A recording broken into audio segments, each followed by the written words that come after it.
معجزه خاموش منم، آری منم آن معجزه خاموش.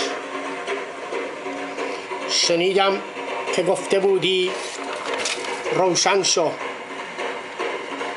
هیچ دانی که چرا تاریکم، هیچ دانی که چرا خاموشم. ایمانم را که برایم عصای موسی بود به ضرب شمشیر شکستند.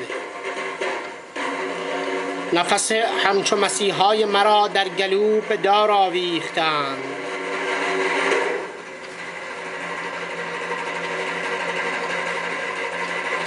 دانی که چرا خاموشم، هیچ پرسیدی چرا خاموشی. آتش فشان عشق می جویی، از من مجو، از من مجو، چرا که قلب آتش فشان مرا ناجوان مردانه منهدم ساختند.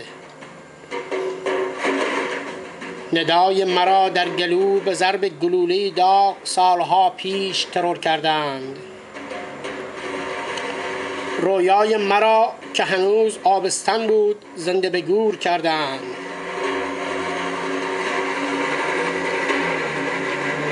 از من چه میخواهی؟ میخواهی با چشمانی که با تیر جهل بیش از 1000 سال است که نابیناست از پس پرده بنگرم؟ نیازی به معجزه نیست. در پس پرده دستان برادری چون تو آغشته به خون من است.